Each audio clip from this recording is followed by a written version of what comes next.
Assalamualaikum warahmatullahi wabarakatuh. Salam sejahtera untuk kita semua. Om Swastiastu, Namo Buddhaya. Salam kebajikan, Rahayu. Salam Pancasila, Merdeka. Saudara-saudara sekalian, seluruh rakyat Indonesia yang saya cintai dan banggakan dimanapun kalian berada. Puji syukur kehadirat Allah Subhanahu wa Ta'ala atas rahmat dan karunia-Nya yang diberikan kepada kita semua. Pada momentum yang sangat baik ini, setelah mendengarkan dengan seksama terhadap apa yang terjadi dalam kehidupan politik kita masa sekarang dan mempertimbangkan segala sesuatunya dengan hati nurani yang jernih, sebagai kontemplasi, maka saya memutuskan sudah tiba saatnya untuk berbicara. Berbicara dengan nurani, berbicara dengan tuntunan akal sehat, dan berbicara dengan kebenaran yang hakiki.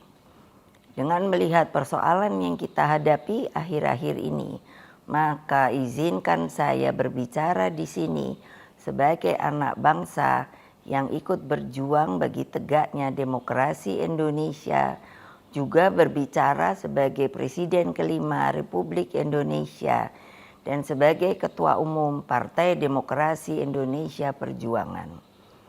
Saudara-saudara sekalian, keputusan Majelis Kehormatan Mahkamah Konstitusi telah memberikan cahaya terang di tengah kegelapan demokrasi.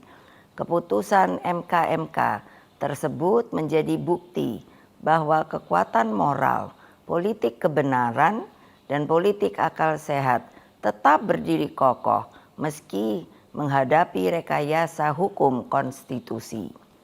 Kita semua tentunya sangat-sangat prihatin dan menyayangkan mengapa hal tersebut sampai terjadi.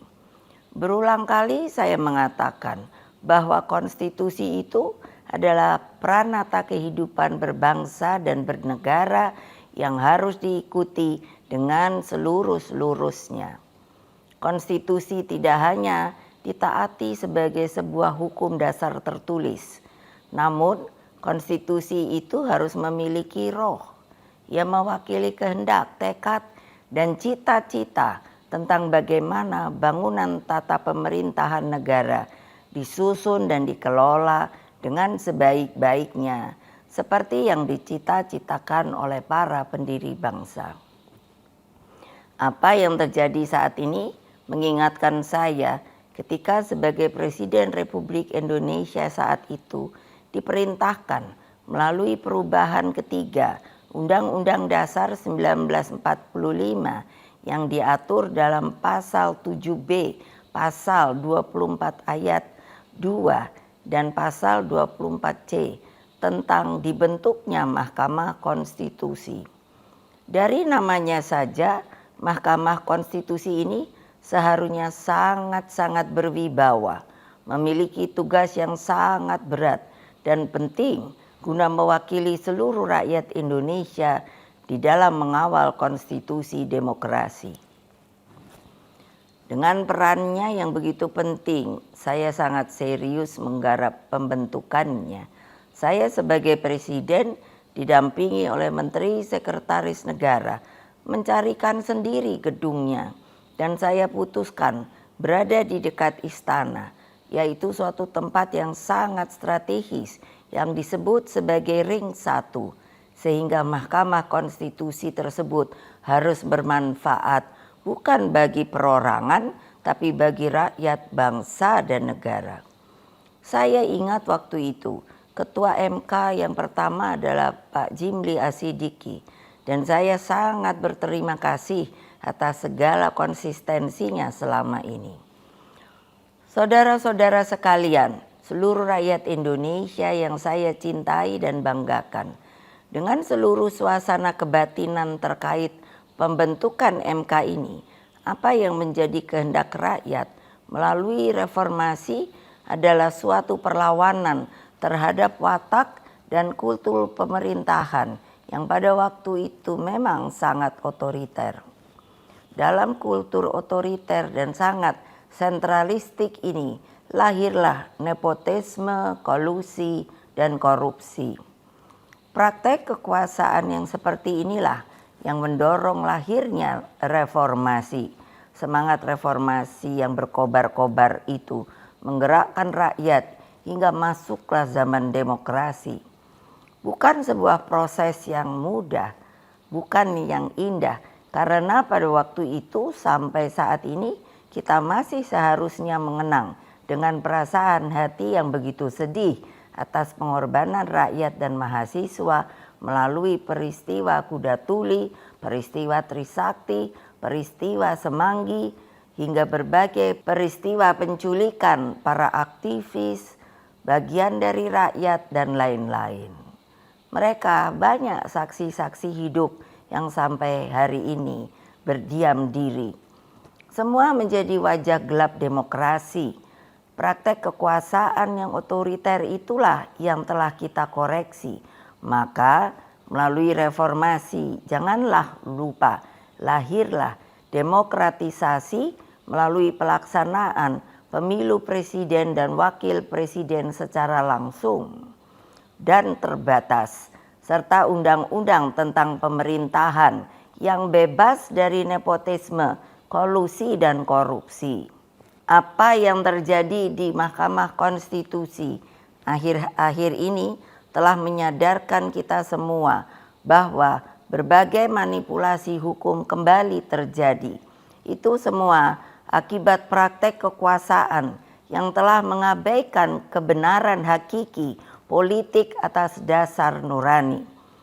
Saudara-saudara sekalian, seluruh rakyat Indonesia yang saya cintai dimanapun kalian berada, jangan lupa kita adalah bangsa pejuang. Kita bangsa yang mampu mengatasi berbagai cobaan sejarah. Karena itulah dalam situasi seperti ini, mari kita kawal pemilu 2024 dengan nurani dan sepenuh hati. Kita jadikan pemilu 2024 sebagai momentum untuk mendapatkan pemimpin terbaik yang benar-benar mewakili seluruh kehendak rakyat Indonesia, mengayomi agar Indonesia menjadi bangsa hebat, unggul, dan berdiri di atas kaki sendiri. Rekayasa hukum tidak boleh terjadi lagi. Hukum harus menjadi alat yang menghadirkan kebenaran. Hukum harus menjadi alat mewujudkan keadilan. Hukum harus menjadi alat mengayomi seluruh bangsa dan negara Indonesia. Dengan keadilan inilah kemakmuran pasti akan bisa diwujudkan. Karena itulah terus genggam erat semangat reformasi itu. Jangan lupa terus kawal demokrasi berdasarkan nurani. Jangan takut untuk bersuara. Jangan takut untuk berpendapat selama segala sesuatunya tetap berakar pada kehendak hati rakyat. Terus kawal dan tegakkan demokrasi. Itulah kewajiban kita sebagai warga bangsa dan bahkan menjadi keharusan setiap anak negeri dan bangsa agar tidak terjadi kesewenang-wenangan. Sebab kedaulatan rakyat harus terus kita junjung tinggi. Pemilu yang demokratis, yang jujur, adil, langsung, umum, bebas, dan rahasia harus dijalankan tanpa ada kecuali. Rakyat jangan diintimidasi seperti dulu lagi. Jangan biarkan kecurangan pemilu yang akhir ini terlihat sudah mulai akan terjadi lagi. Gunakan hak pilihmu dengan tuntunan nurani.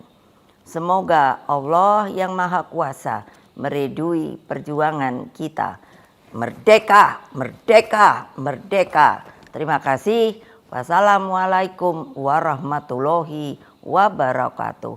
Om Santi, Santi, Santi Om Rahayu.